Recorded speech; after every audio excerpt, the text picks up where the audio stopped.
They didn't fall in love with your partner. They fell in hate with your happiness. What they crave isn't intimacy, it's invasion. Because when a narcissist watches you thrive, when they see you loved, seen, and chosen by someone who truly matters to you, they don't admire it. They itch to corrupt it. This isn't romance, it's warfare in silk gloves. It's not about desire, it's about domination. And your partner? They're just a trophy, not for keeps, but for theft. Because in the narcissist's broken value system, the only way to feel worthy is to steal what others cherish most. Not to have it, not to build it, just to prove they could destroy it. They never needed to love your partner. They only needed you to love them first. Narcissists don't covet people. They covet what people symbolize. And if your partner is kind, radiant, successful, grounded, someone who lights you up, that light becomes unbearable to the narcissist, because it casts shadows over their carefully polished facade. Your joy becomes their humiliation. Your peace, their insult. They don't want your partner. They want your peace. They want the storybook you were writing to collapse mid-sentence. They want the audience to gasp as they take center stage, not as a lover, but as a thief wearing the costume of love. That's what this video is about. We're going to unpack the real reasons why narcissists target the person you're with. Why they come in like friends, like confidants, like someone who just wants to understand what makes your partner so special. Until one day, they're leaning too close, asking too many questions, laughing too loudly at things that aren't funny, mimicking your values, copying your compliments, mirroring your emotional language. It's not love, it's theft in slow motion. And when they succeed, they don't cherish the relationship. They hollow it, because narcissists can't sustain depth. They crave light, but once they capture it, they extinguish it. They mistake possession for power and destroy what they once pretended to admire. What drives them isn't attraction, it's envy dressed as seduction. They see the happiness you've built and decide it belongs to them. Not because they'll protect it, but because they can't let you have it. You may have felt this. Maybe they targeted your spouse, or your ex, or the one who finally made you feel safe again. Maybe you watched someone you love get drawn into a smile that wasn't real, into comfort that came with a hook, into affection designed to isolate and confuse. Maybe you lost them, or maybe, just maybe, you saw it in time. Either way, you're not crazy, you're not overreacting, you're dealing with someone who weaponizes charm and feeds on the light of others. Stoic philosophy teaches us this. We suffer more in imagination than in reality, said Seneca. But when the enemy is psychological, when the attack is disguised as affection, even reality starts to feel surreal. That's why we name it. That's why we expose it. If you've been there, if you've watched someone you love fall into the hands of someone who only wanted to ruin what you had, this video is for you. Like, share, and subscribe to Victory Stoic, where we reclaim dignity, rebuild clarity, and remind ourselves that emotional sovereignty is not a privilege, it's a skill. Drop your story in the comments, or leave this command of power: you can't steal what I no longer offer. Now let's pull back the curtain on what really drives this kind of emotional invasion, and how to stay untouchable even when they try to burn everything you love. Number 1. They don't want the light. They want to shatter it. A narcissist doesn't envy your partner because of who they are. They envy what your partner represents, proof that you are capable of real connection, real love, and real joy. And that, to them, is intolerable.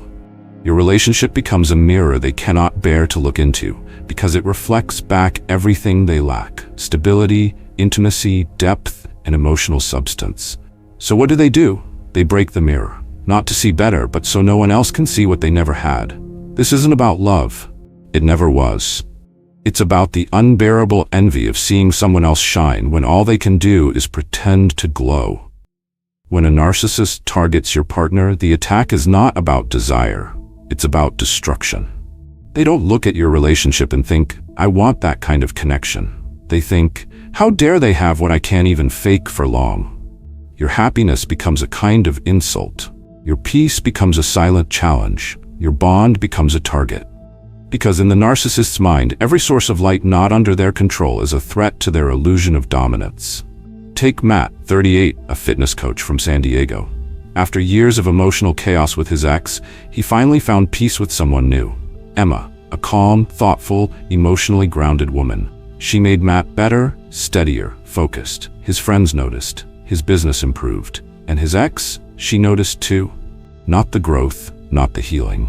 Just the fact that Matt had something she no longer controlled. At first she was subtle, liking his couple photos, sending harmless "I'm happy for you" messages. Then came the calls. Just wanted to check on you. The shared memories, the "I've changed" confessions. Then suddenly she was coincidentally showing up at events he never mentioned publicly. And then she reached out to Emma.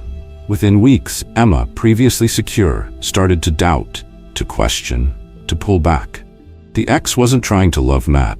She was trying to ruin the light he had rebuilt, because it reminded her that she never gave it, and could never sustain it. This dynamic is so well documented in clinical psychology, it has a name: narcissistic injury. When a narcissist perceives another person's emotional success, especially a former target of theirs, it triggers a profound inner wound. Not because they miss the person, but because they hate the idea that someone they once broke could be thriving without them. Psychologist Dr. Ramani Durvasula notes, the narcissist cannot stand to see someone else become whole if they were the one who left them shattered. So what do? They attempt to re-enter. Not to repair, to re-damage. But this time, they do it through the side door, by targeting the light source itself, the new partner. Narcissists are drawn to emotional glow the way moths are drawn to flame, not to bask in it, to smother it. They don't understand intimacy, only imitation. So when they see a couple radiating genuine trust, laughter, connection, they feel exposed, because next to your real, their fake falls apart, and they know it. So what's the Stoic response to this kind of indirect attack? Marcus Aurelius reminds us, what injures the hive, injures the bee. The narcissist thinks destroying someone else's peace will restore their power. But all they do is deepen their isolation. Let them. Your job is not to retaliate. Your job is to protect the hive, your mind, your partner, your shared values. Here's how. 1. Recognize the motive. Don't mistake their pursuit for flattery. It's not admiration, it's sabotage. Narcissists don't chase people they respect. They chase symbols they feel threatened by. Your relationship is one. 2. Don't personalize their actions. If they target your partner, it's not because your partner is irresistible. It's because they're yours, and they shine. Narcissists attack brightness, not beauty. 3. Fortify communication in your relationship. If they try to worm their way into your partner's mind, your strength is transparency. Here's what they did. Here's what they may try. And here's why it's not about either of us. It's about control. 4. Do not engage directly. The moment you react with drama, jealousy, or emotional chaos, you validate their strategy. Instead, let your stillness be your strike. Your silence will scream louder than any defense. 5. Reclaim the narrative. When someone tries to make you feel ashamed for being happy, successful, or loved, remember, their shame is not your burden. Their emptiness is not your responsibility to fill. At home, you can practice this strength by ritualizing presence. A weekly dinner with your partner where phones are off and attention is full. A shared practice like journaling or walking. Something that builds intimacy the narcissist cannot mimic. Strengthen what they can't reach. Don't obsess over what they might take. The truth is harsh but freeing. The narcissist doesn't want your partner. They want your disintegration. Your relationship is just a mirror that shows them everything they aren't. When they try to break it, they are revealing themselves, not attacking you. Let them try. But you protect your peace like it's the last clean flame in a world of shadows. And when they come close, just remember, they aren't seeking light. They're trying to live off yours. So don't dim, build a fire they cannot stand to be near. Number 2, it's not about desire, it's about emotional power. A narcissist doesn't want your partner because of lust. They want them because of leverage. This isn't seduction, it's strategy. The bedroom isn't the battlefield, the throne room is. And what they're after isn't the kiss, it's the crown. Because if they can make someone you love choose them instead, they don't just steal a relationship. They steal dominion over your heart, your story, your sense of worth. It's not about sex. It's about emotional sovereignty. Yours. To the narcissist, making your partner leave you isn't just a conquest. It's a coronation. A declaration that they now control the narrative. You loved them, now they love me. that means I win. Not because they're interested in love, but because they need the illusion of superiority so badly, they're willing to fake connection just to dominate your perception of reality. This is power theft, not intimacy. It's psychological colonization. And the most dangerous part? They're good at it. Narcissists are masters of strategic mimicry. They study what you love, what your partner responds to, what language you both use when you're vulnerable, and then they mirror it back with just enough intensity to feel irresistible. They become the fast-forward version of closeness, not because they feel deeply, but because they calculate quickly. If your partner said they love being understood, the narcissist becomes the world's most attentive listener. If your partner once told you they longed for emotional safety, the narcissist will manufacture it with words they barely understand. They're not authentic, they're fast, they're not wise, they're adaptive. And their goal isn't to connect, it's to conquer. Take Claire, 40, a therapist from Seattle. After 2 years in a grounded, healthy relationship, her partner Ben began withdrawing. Why? Claire didn't know until she discovered Ben had fallen into a whirlwind connection with someone from their extended friend circle. This woman, Miranda, had observed Claire and Ben for months, at dinner parties, at mutual events. She had once complimented Claire on how well she knew Ben. 2 months later, she was finishing his sentences, copying Claire's jokes, quoting the same books Ben had shared in private. When Claire confronted Ben, he said, "I don't know what it is, Miranda just gets me." But she didn't. She was just reflecting back the emotional architecture Claire had spent years building. It wasn't chemistry, it was calculated emotional hijacking. That's the narcissist's real genius. They don't have depth, so they steal yours. And when they use it to win over someone who once knew the real thing, it validates their internal fantasy. I don't need substance, I just need control. Psychologically, this tactic is textbook triangulation, a manipulative strategy where the narcissist positions themselves between two people to heighten tension and elevate their own status. Dr. Craig Malkin, author of Rethinking Narcissism, calls this the addiction to feeling special through emotional manipulation. They don't love harder. They love louder and faster, and with just enough borrowed language to sound profound. So what can you do? 1. Recognize the crown game. This was never about beauty, sex, or fate. It was about replacing you in your own narrative. Don't let them. Stop romanticizing betrayal. Start deconstructing the strategy. 2. Don't compete. Competing gives the illusion that they're worth the fight. They're not. You are building something real. They're playing dress-up in someone else's architecture. Let them live in the cheap copy. You walk out of the theater. 3. Educate your partner. If it's not too late, share the psychological pattern. Not an accusation, but as a mirror. Does this feel real, or does it feel rehearsed? If they've been seduced, they won't listen at first. But the pattern always cracks. You plant clarity. Even if they ignore it now, they'll need it later. 4. Reclaim your dignity in silence. Don't scream. Don't beg. Don't try to outshine the narcissist. They run on attention. What they cannot survive is indifference. What they fear most is your withdrawal and your evolution. 5. Use this pain to upgrade your own emotional sovereignty. Narcissists don't target weak people. They target luminous ones. People who build, who love deeply, who bring warmth. That's you. Protect that fire, not by closing it off, but by sharpening who gets access to it. As Epictetus warned, he who is insulted without his consent is not truly insulted. You may feel wounded, betrayed, erased. But if you understand what's truly happening, you'll realize this: you haven't lost. You've been robbed by a thief in disguise, and what they stole was never theirs to keep. Because in the end, the narcissist doesn't sit on a throne. They sit in an empty room, surrounded by mirrors and dust. And you walk away wearing your own crown, the kind no one can fake, no one can steal, and no one else can wear.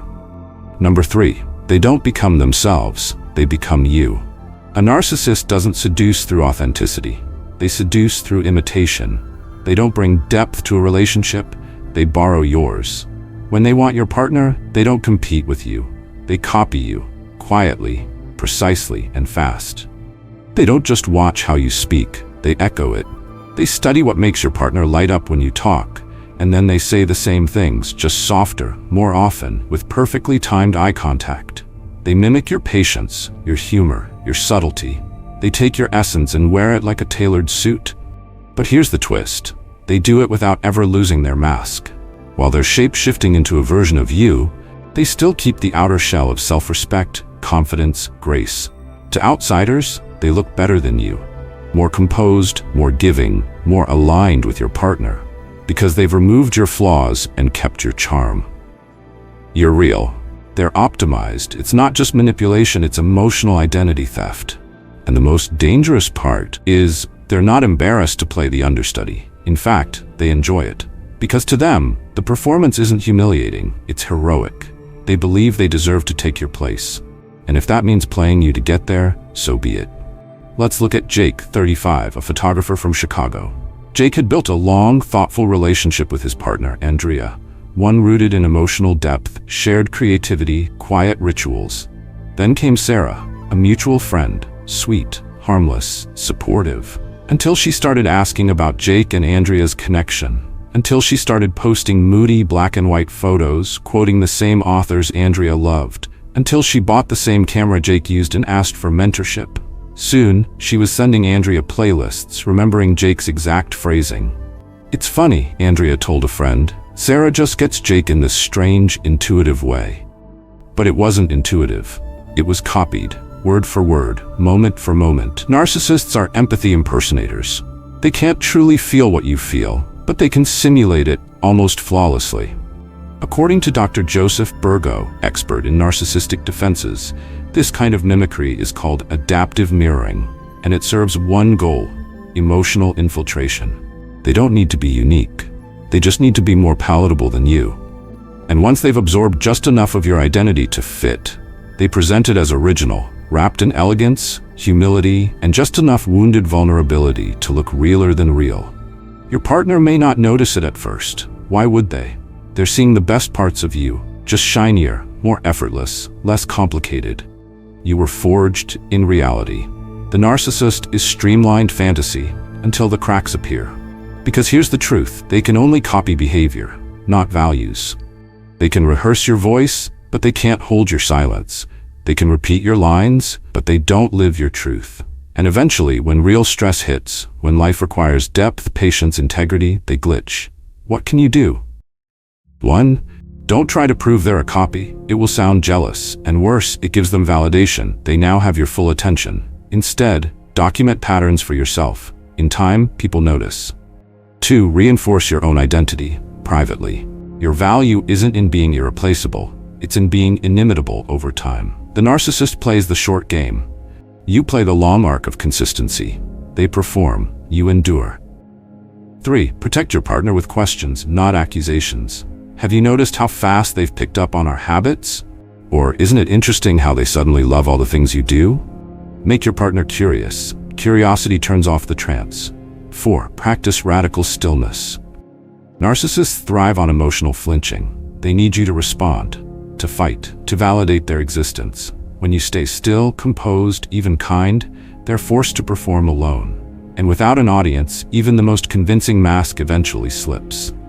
Seneca wrote, "We are more often frightened than hurt, and we suffer more from imagination than from reality."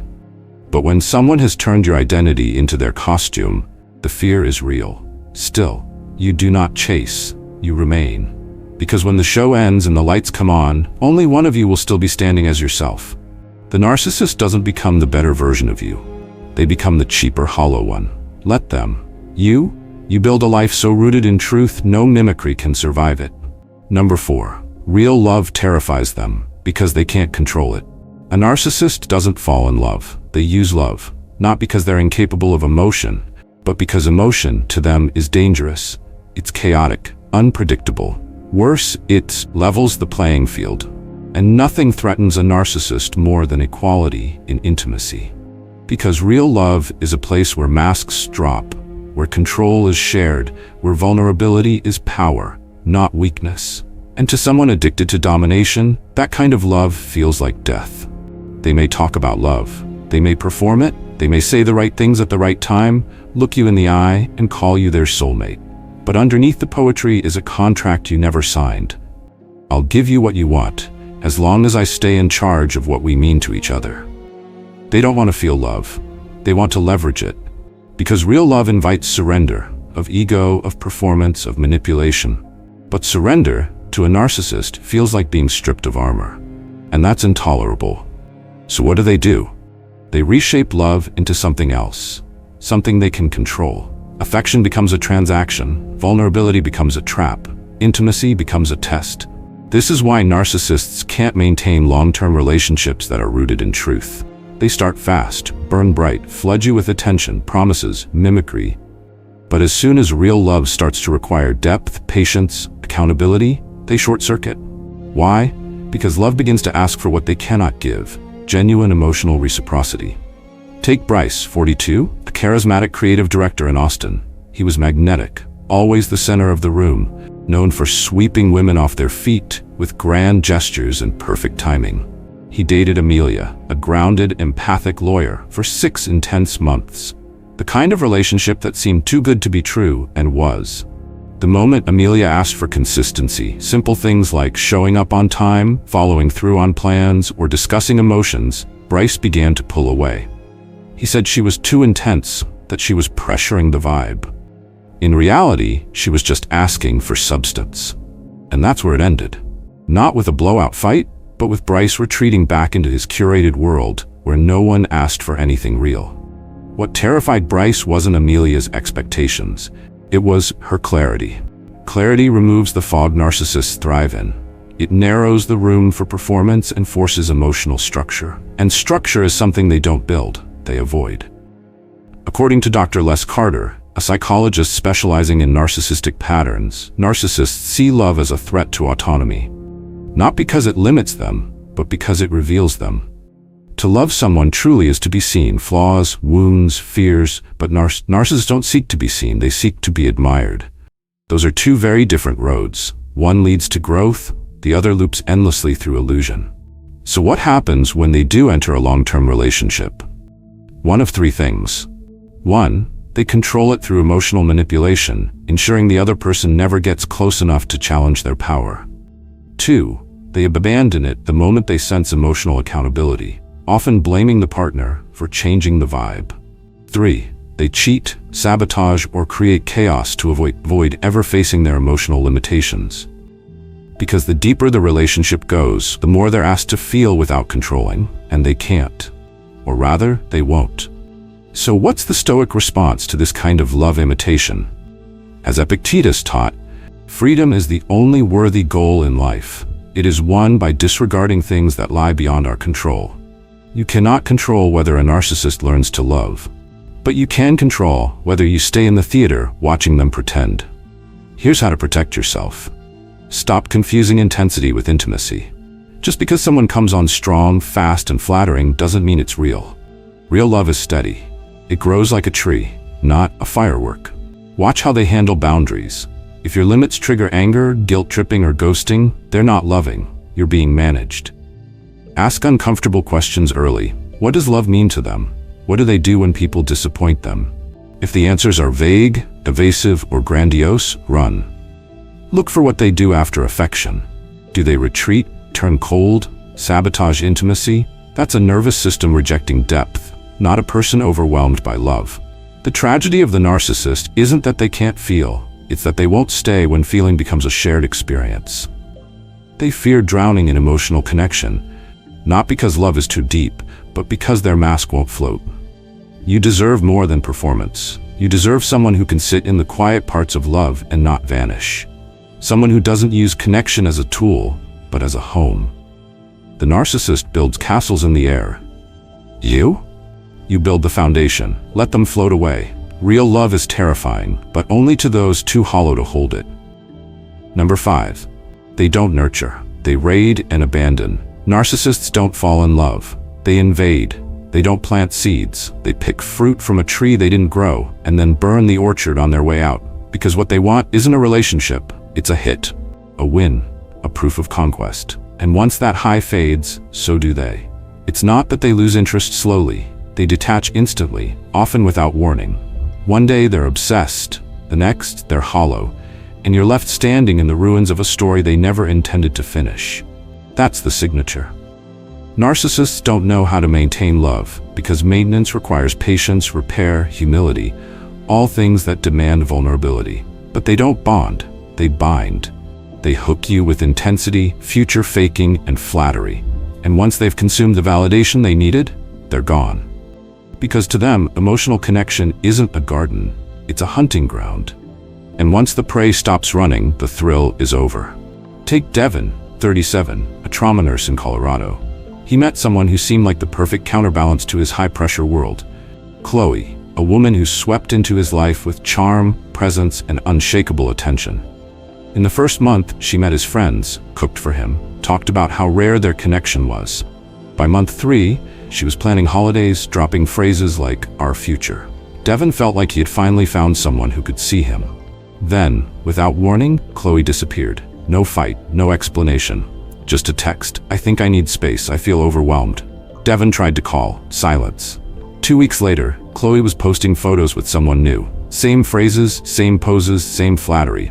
She didn't build a relationship, she replayed a script. Psychologist Dr. Eleanor Greenberg describes this pattern as idealize, devalue, discard. Narcissists start by idealizing you, projecting fantasy, seeing you as an extension of their inflated self-image. When you become real, when you stop reflecting only admiration, they devalue. You're too emotional, too needy, not what they thought. Then, the final stage, discard. They withdraw, cold and clean, as if nothing happened. But it did happen. You grew attached, you gave, you opened. And that's the tragedy. The narcissist doesn't steal your love. They steal the time and tenderness you gave freely, only to discard it like packaging. So why do they vanish after getting what they wanted? Because they never wanted a relationship. They wanted a reflection. They needed to see themselves as powerful, desirable, exceptional. Once they felt that, your emotional presence became redundant. Worse, it became a mirror they didn't want to look into anymore. Because the longer love lasts, the more it asks, will you stay when it's no longer perfect? And the narcissist always answers no. Stoicism teaches us to observe without illusion. Marcus Aurelius wrote, "Be tolerant with others and strict with yourself." But in dealing with narcissists, you must reverse it. Be strict with your boundaries and tolerant with your healing. Because it's not your fault you were left with the ruins. You entered with truth. They entered with strategy. And there is no shame in being wounded by someone who disguised harm as affection. How do you respond? 1. Stop chasing closure. You won't get it. They won't explain because they can't confront the damage they cause. They'll rewrite the story to cast themselves as the victim. Let them. 2. Protect your narrative. Remind yourself, just because someone left doesn't mean you weren't enough. It often means you were too real for someone addicted to illusions. 3. Learn to spot speed as a red flag. Healthy love builds. It doesn't overwhelm. If someone rushes into your life talking about destiny, pause. Ask, are they seeing me or using me as a screen for their fantasy? 4. Don't confuse abandonment with failure. When someone vanishes after getting what they wanted, it reveals their emptiness, not your inadequacy. 5. Reclaim your investment. The time, energy, and love you gave weren't wasted. They were proof that you're capable of something deep. The narcissist wasn't the right vessel, but your capacity remains intact. Use it wiser next time, not less. Because here's the hard truth. Narcissists are not builders, they're collectors of admiration, of status, of attention. And once your value is extracted, your presence becomes irrelevant. Not because you are, but because they were never staying. Let them move on, let them win. Their life is a loop, yours is a journey. And while they're busy chasing new highs, you're rebuilding. Richer, wiser, and impossible to fool twice. Love is for growers, not hunters. The narcissist picks ripe fruit, but never plants trees. You grow orchards, and now you'll build one with stronger fences. Number 6.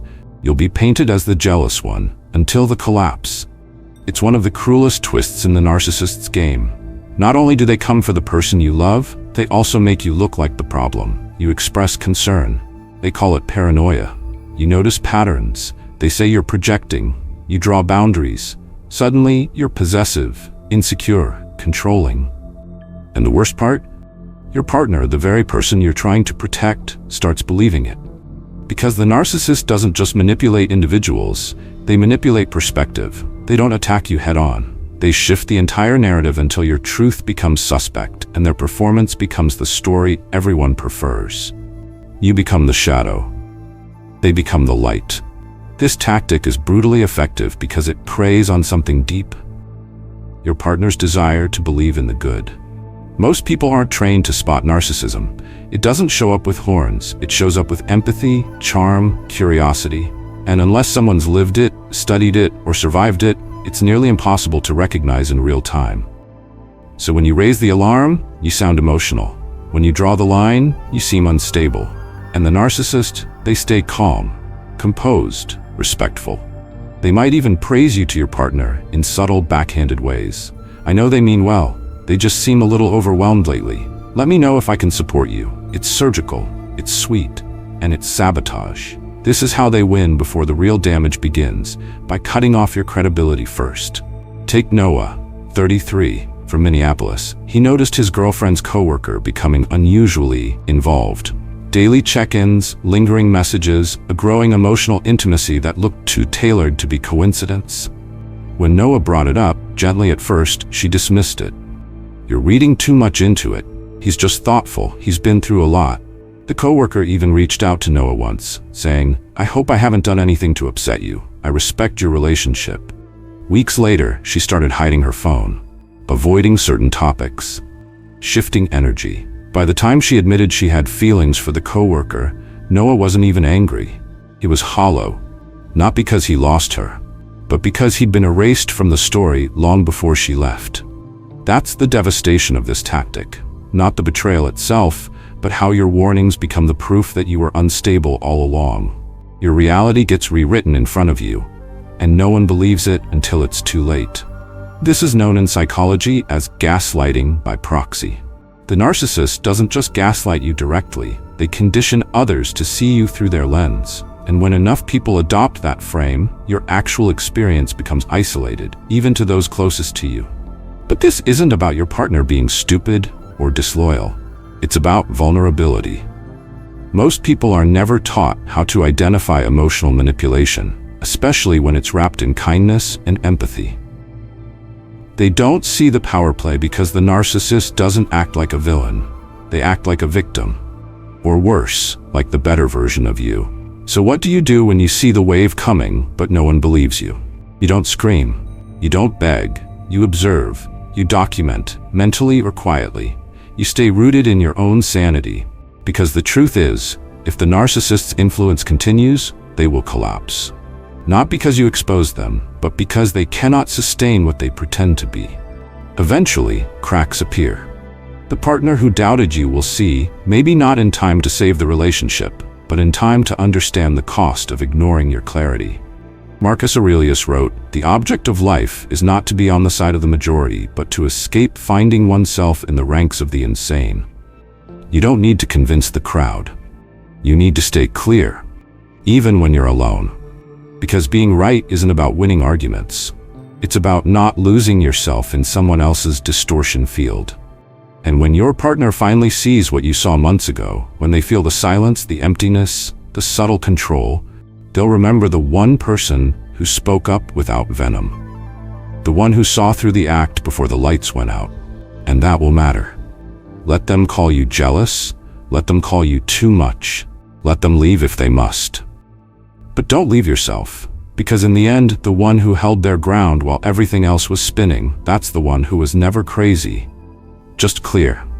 Conclusion. If they truly see you, they'll stay through the fog. Love isn't destroyed by conflict. It's destroyed by confusion that's left unspoken. And when a narcissist weaves their charm into your relationship, confusion is exactly what they deal in. They don't just tempt your partner, they reshape the story from the shadows until you're no longer seen as the anchor, but the obstacle. But don't run, don't rage, and most of all, don't retreat in silence. Speak. Gently, but with clarity. Because this, yes, even this, can be a moment of growth. Don't just walk away in pride. Try first to reach. Tell your partner the truth, not with accusations, but with insight. Share what you see. Share how manipulation works. Share what it means to stand in love while something outside tries to pull it apart. Not every partner is weak. Not every heart is blind. Many are simply unaware. And given the truth, They wake up. You're not trying to control them. You're trying to invite them back into conscious connection. Because real love, love that lasts, doesn't avoid darkness. It walks through it together. Yes, some will choose the illusion. Some will believe the surface-level charm, the convenient affection, the quick emotional hit of a narcissist who says everything right while meaning nothing. And if that's their choice, then the situation didn't end your relationship. It revealed it. But others, the right ones, will hear you out. They will feel the weight behind your words. They will sense the difference between the quiet, earned love you offer and the theatrical attention they're being fed. And they will come back stronger, wiser, more awake to what the two of you actually have. Because this isn't the end of the world. It's a trial. A fire that either burns it down or reforges the bond into something brighter. Life is impermanent. Love is full of chapters like this. Chapters where you're tested not by enemies, but by illusions that wear friendly faces. If your partner truly sees you, they'll stay. They'll choose not the louder voice, but the one that always spoke the truth. And if they don't, then you'll know. Not with bitterness, but with clarity. You won't wonder what if. You won't cling to a story that wasn't real. You'll thank this moment, not because it was painless, but because it told the truth. So don't just walk away yet. Stand and speak. Give love a chance to survive the fog, but don't beg. Don't plead. Just show up fully, honestly, and let them decide if they can meet you there. If they can, you'll rise from this fire with something unshakable. And if they can't, then you were never standing on solid ground to begin with. If this message resonates, like, share, and subscribe to Victory Stoic, where love is not just a feeling, it's a discipline, a clarity, a fire forged in choice. In the comments, share your story, or claim your center with this phrase, I offer truth. Whether they choose it is theirs. Thank you for being here. Thank you for choosing love not just when it's easy, but when it asks for your strength.